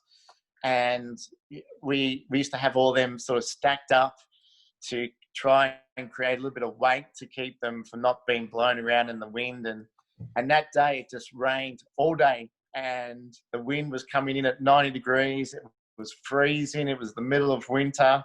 And I just remember chasing yellow hats and buckets all day, trying to put them back into an exercise. And Pete was waving people down in their cars, and people were struggling to see us from a couple of 100 meters away, because of how thick and windy the rain was, and it was hazy with fog, and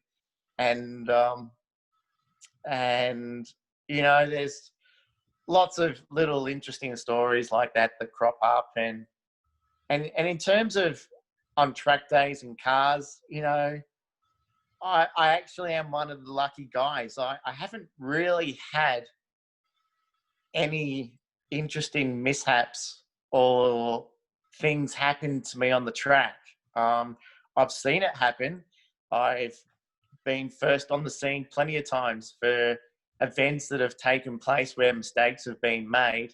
And I've seen lots of interesting things where cars that do a 180 in front of you and drive along parallel to the fence or the concrete wall or the tyre barrier and actually not hit it. So unfortunately for me, I'm a little bit boring. As much as I've been in the industry for a long time, I actually don't have some of the stories that other guys actually really have. Not a bad industry to be boring in. When if you're not boring, then the results are kind of drastic. So a little story back in the early days, when we were instructing at Sandown. I won't mention names or companies or anything, but in terms of, we had this guy turn up in this race car one day without a passenger seat, and it was like, what are we going to do in terms of coaching and helping out this guy? So one of our instructors jumped into this race car with no passenger seat, no seatbelts, and actually held onto the roll cage and actually did a couple of laps around the track, holding onto the roll cage and wrapping his legs around the roll cage to hold himself in, and did a few laps. How's that for a story? That is so That wouldn't scary. happen now. No, That wouldn't be allowed. I had someone offer me that. They had a car without a passenger seat, and they said, "Oh, you can come in and hold on to the roll cage." And I was like, "Yeah, nah, that's not going to happen." So, just off the record, who was that? Really? How fast was the car? Was it a fast car that it was a bad decision, or? I mean, it was a bad Oh, look, decision, back in those days, I mean, anything that got to 200k was fast, wasn't it? yeah. So, So yeah, sticking with the driver training theme of things and the experience we've had in the driver training world, have you driven or coached with anyone famous? I don't know. More famous than Tony D'Alberto, if that gives you a scale of what Oh, we're talking about. yeah, of course. Of course. You know what was interesting one day, and it was actually one of your days back when you were with John Bow. We did a high performance course at Sandown, and this guy came down and sat at my table to have lunch with, who I hadn't met throughout the day. And we got talking, and he started asking questions. And I said, I was into a bit of mountain biking and did a little bit of cycling. And he goes, oh, yeah, I enjoy cycling. And so, oh, yeah. I said, where do you ride? He goes, oh, you know, I ride all over the place, overseas, you know, blah, blah, blah, blah, blah. And I said, oh, okay, that's great. And so we had lunch together, and we spoke about cycling and bike parts and going faster and different manufacturer brands and wheels, as we all do who have an interest in bikes, looking for the lightest component and what's the new best thing out there to go faster, and what can we do for fitness or strength or flexibility wise to have more endurance on the bike. And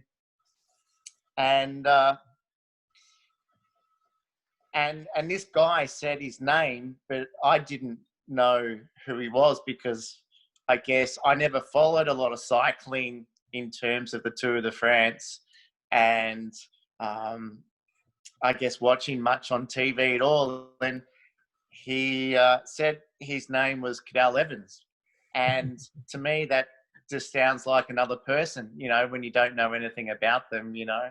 It could be Bob Smith, for all I know. And it was till the end of that day. I can't remember who it was. I don't know if it was you Yeah, I was looking or after him. somebody came up to me, yeah, and said, you know who that was that you had lunch with today, don't you? And I go, no, he's some type of cyclist or, you know, amateur professional guy or something. And he goes, no, that's Cadel Evans, the professional cyclist that rides for blah blah blah blah blah in Europe. And obviously, as we know, the result with his career with winning the Tour de France. So that was probably that's probably actually a moment that, in terms of stardom, that I look up to in sport in general, that I had no idea who I was actually sitting opposite to, and we just had a normal general conversation over lunch. That Yeah. also does link to the next question about what are some of the things that you do when you're not on track. Networking. But in talking to race teams, sponsors, potential sponsors, people in our industry, it's important to keep up to date with what's happening with motorsport, keep up to date with what's happening with different race categories, and throwing your name out there, and doing what you can to work out how you can get back behind the wheel full time again. So proposals, gathering information, and putting together all the resources to, I guess, for me to race again full time somehow. And so a lot of that is taken up outside of instructing. And I enjoy cycling. I enjoy mountain biking.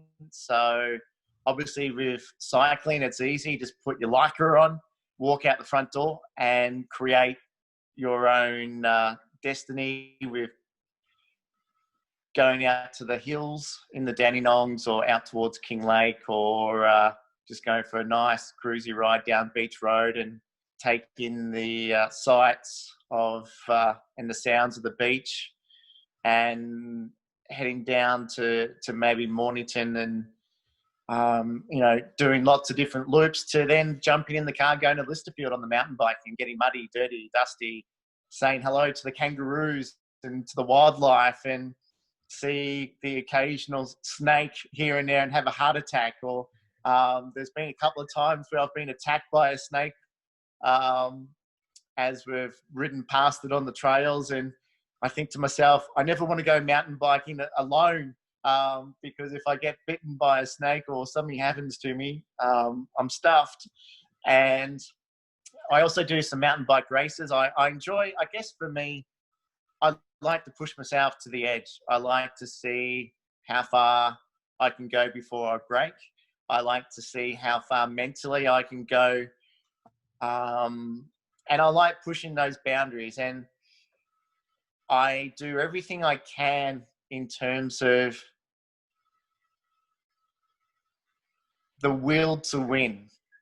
And I understand I'll never win an outright mountain bike race. It's not about physically winning the race itself outright. It's about winning for myself, and to the drive that I have to get the best out of myself. And like, I do an event every year called the Otway Odyssey down in Forest on the mountain bike. It's one of Australia's biggest events that all the pros do, and it's 100 Ks. And you might think, oh yeah, 100 Ks isn't too bad on a mountain bike. And then you've got to add in the case, well, we're not riding on a bicycle track. We're not riding on a fire road. We're riding on single track that zigs, that zags, that goes up, that goes down. You've got to get off your bike to go over trees. You need to get off your bike to go through creeks, or there's a lot of technical situations you find yourself in on the mountain bike that you've got to deal with. And when you add in the fact that you're going to climb in the vicinity of 4,000 meters during that 100K, all of a sudden that's the equivalent of like riding or cycling, I should say, up Mount Buller twice for the day, or riding Mount Buffalo and Falls Creek together. That's 4,000 meters on rough and rugged terrain as well. So, yeah, and so I love that challenge. I love that challenge to be able to make it to the end, and as well, as you know, with all the traveling and the work that we do during the year, you just can't train to the level that's required to do it really well. And so for me, I get to really train 2 months out prior to the event. And I know past girlfriends and some friends say to me, "You're crazy." And I say, yeah, I am. However, if you can imagine your heart rate on the rev limiter nearly for 6 to 6.5 hours straight, and that's what it's like. And it's interesting when I go through different experiences in the race, that at the start you're all excited, you're strong, you've got lots of energy, and you want to win and you want to be first. And the reality is you've got to set a pace, you've got to ride a certain cadence, and you've got to ride within your heart rate zones, because to ride flat out for 6 hours without a lot of training, that's not easy to do. And so the mindset and playing those games for the first couple of hours in the event is quite challenging for me to pull myself back. And then you get sort of 3 hours into it and your legs are starting to feel sore, and in terms of food and nutrition, you're sort of at that point now where it's like, now I'm going to have a bit of a crack. I'm nearly halfway through it, and you try to make up some time through the middle part, and then you get to the last couple of hours, and I've never been in so much physical pain in all my life than what I have for when I do this event. And the times where I can remember one year I did it, it was really hot, and we're climbing up this road about 17K from the end, and I rode like 50 meters, stopped, laid down on the ground for 5 minutes, and I had to rest. And I'll get back on the bike, I'd ride for another 100 meters, and I was just that exhausted that I just had to have a break. And so I'd lay down again on the road for another 5 or 10 minutes, and I'm too far away, even if I wanted to quit, to take the bike back to where the finish was. And I know what's required in terms of the ups and downs and the valleys and what was left in the track to finish the course. And I guess it's like, if I'm going to be a race car driver again, if I'm going to be a professional athlete again, in terms of doing what I want to do, I have to do what people don't want to do. And so I didn't care how slow I was. I didn't care how much pain I was in, that I would finish this event. And that's what I did. And I love that challenge every year. And I'll never, another year that I did, it was pouring with rain. And I did it in 7 hours and 40 minutes because it was that muddy and that slippery. And obviously when your bike cakes up with mud, it gets another 2 kilos heavier. It takes its toll throughout the day. And then one of my very last memories I have of a very dear friend of ours, actually, who used to be an instructor and a race car driver as well, is Michael Navybox. And he was an avid cyclist who was semi-professional, and he created an opportunity for himself to live a dream for him to follow the tour and these major events to raise money for cancer and charities and awareness of some diseases and components that he was involved with his life that he'd gone through. And part of his training was to, we spoke about doing a charity ride together in January on Australia Day weekend, prior to him going overseas to start his tour legs, I guess, of following the major tours and starting his charity event. And he said, would you like to do this event? And I said, funny enough, I actually would, because I've done it a couple of times before. I've only done the smaller legs. I haven't done the longer legs in terms of the distance. And I said, I'd really love, Mikey, to do the 200K and climb Mount Buffalo and do Toowoomba Gap twice and then climb Falls Creek. But I just don't think I've got the fitness and the strength and the endurance to spend all day literally on the bike. And he goes, well, then that's our goal. He goes, I'll make sure you finish it and we'll ride at your pace. And it's going to be good. What's that word? The low level training for him. Base training. It was going to be good base training for him. And so we did that. Our ride started at 6 o'clock in the morning, our time to leave Bright. And I was recovering from a couple of injuries as well, because I was pushing myself too hard in training and not giving myself the recovery that I needed.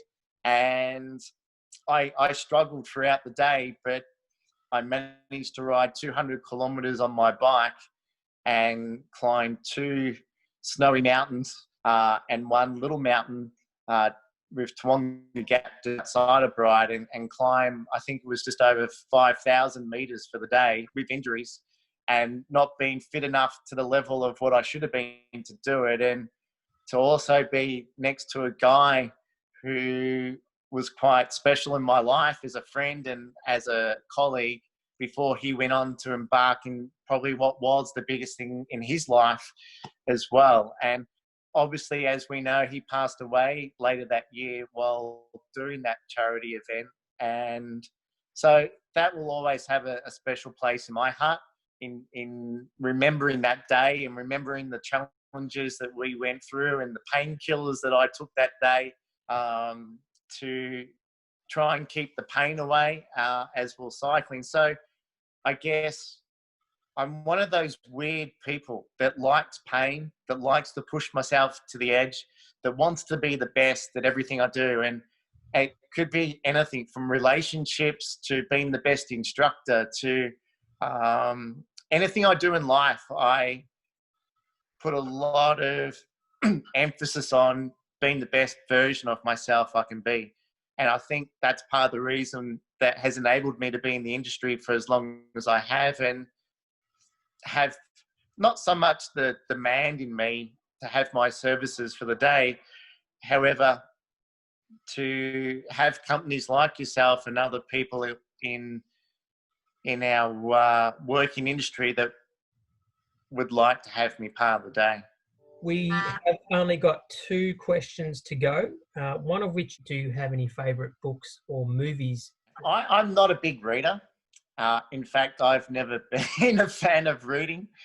I guess when you look at the skill sets that we all have as human beings, I'm a visual person. I'm a touchy-feely. I like to see things. You give me the instructions to a TV and how to hook that up to the DVD player, for example, I'm hopeless. I look at an IKEA set and I put it together from looking at the pictures. I don't read the instructions. So when it comes to books, I probably read now more than I ever have. And I would probably read one book a year. There are people that would probably read one book a week. But I just love reading the stories of people that have been successful in their areas of sport, whether it's triathlon, whether it's car racing, whether it's tennis, surfing, and just to hear their stories, to hear what they went through in terms of their own experiences with life. I'm also a little bit spiritual. I believe there's more to our lives and how we create it and the reasons for how things come into our lives. So that interests me as well in terms of the universe. In terms of movies, I do love the movies. In fact, my old friend Simon Wills, who you may know from V8 Supercars, and he was also overseas in the early days. We used to live together, and we used to go to the movies every week. We used to get popcorn, Slurpee, and go to the movies every week. And I just love all movies. There's nothing that really stands out in terms of a movie that's a favourite. I love all movies except for Blood and Guts. I'm actually not a war person. I hate blood. I hate guts. In terms of movies that have had an impact, though, probably Jerry Maguire. I guess Days of Thunder. Shawshank Redemption. I'm a bit of an Adam Sandler fan. I actually quite like Adam, even though his last couple of films maybe haven't been one of his best. I'm just a bit of an all-rounder, you know. I just like a little bit of everything. You know, for the girls out there, you know, I like the girly movies as well. You know, I don't mind watching a chick flick. And I enjoy comedy. I like to, when the comedy festivals here, go to the comedy festival. And I like to, I don't mind seeing a live band and having a bit of a boogie. Not that I'm very good at boogieing, but I think I am after I have a couple of drinks. So I guess over the last maybe 5 years or so, I've let my hair down more, and started to enjoy life more. And, I'm not a big drinker, as you know, and I'd only maybe drink half a dozen times a year, and so what I drink in a year is what one person would drink in a night, where now I'll have a glass of wine, and I'll have a fun night out. And so for me now, I embracing what life has to offer more rather than sleep, walking, talking, being driven just purely to be behind the wheel of a race car. It turned into a bit of a Tinder profile at the end there. Yeah. Hey, one thing that I Thanks, wanted buddy. to go back to earlier on about asking what you do outside of driving is, do you still play tennis? No. I do pick up a racket, though, every now and again. Some of the boys we work with, as you know, play a little bit of tennis here and there. So if we're away at work, and at some of the places we stay might have tennis courts, might have a hit of tennis there. I did date a tennis player probably close to, I don't know, 10, 15 years ago now, who was on the brink of the world tour. And so I used to do a bit of training with her. And I really enjoy tennis. I really enjoy playing. It just so happens that motorsport was life, and I just don't get that chance to hit a ball as much anymore, even though one of our really, really good friends, David Cuff, plays tennis and plays tennis regularly at Kooyong.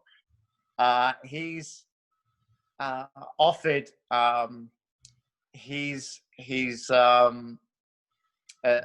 chance for us to catch up and have a play now that he's had his knee reconstructions and he's got himself back to good health. That he's always said, we should catch up and have a hit together. So I should do that. I should actually give him a call and head out there. But you should ask Dave too, Cuffy, that is, when you talk to him, how we met. And I'm sure he'll talk about his time in the UK and the drives and experiences and the writing and press stuff that he used to do.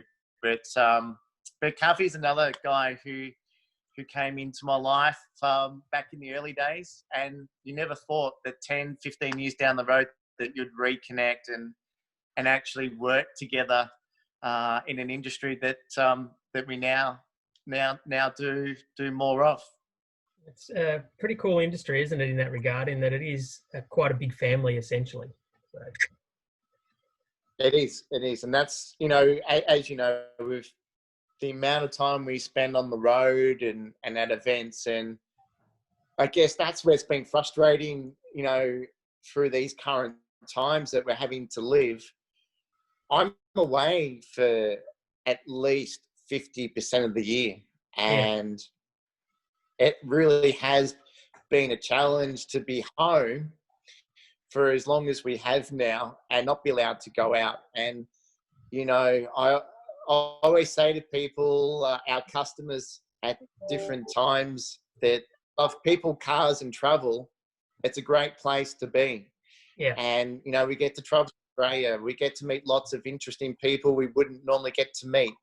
And, to be at home over these last 6 months has actually, it's been a really interesting, mentally challenging time for me, considering how I enjoy being with people, and I love traveling. I love flying, which is something a lot of people generally hate in their life if they do a lot of flying, where I love it because you turn your phone off.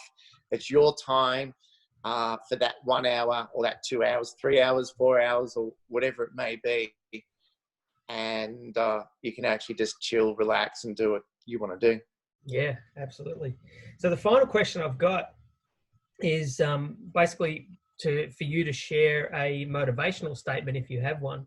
Now, you kind of said one just before that I thought was quite good and certainly suitable for your situation and a lot of other guys in this industry, and that is that if you want to achieve what you want to do, then you need to do what others don't want to do. And that's when you were talking about the mountain bike race there, but you reflected it upon your career.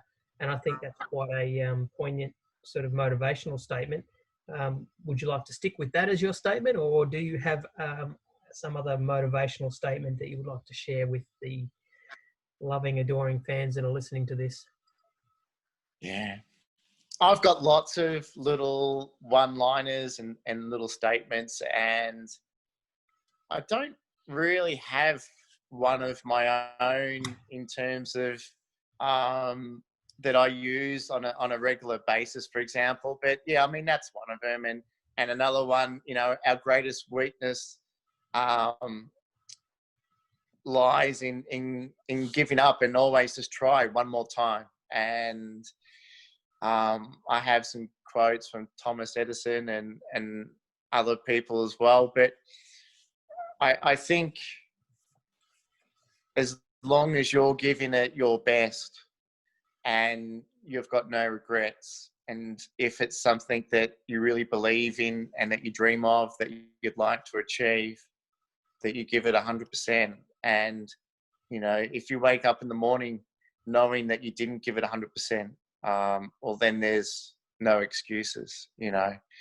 And everyone's a little bit different too. Oh, yeah, it's a good way to finish. And it's been actually a really good chat. We've actually chatted for a shitload of time, which I expected because Yeah. you've got so many amazing stories to share. And there are even more that we didn't go into detail of within this conversation. And we might even do some other little sub-interviews, so to speak, about specific topics. You've got such an amazing experience behind you and so many stories linked with those experiences. And you're quite a thoughtful person too. So it's been a really enjoyable chat, White Dog, and it's been a great opportunity to share your life and experiences and things with our driving audience.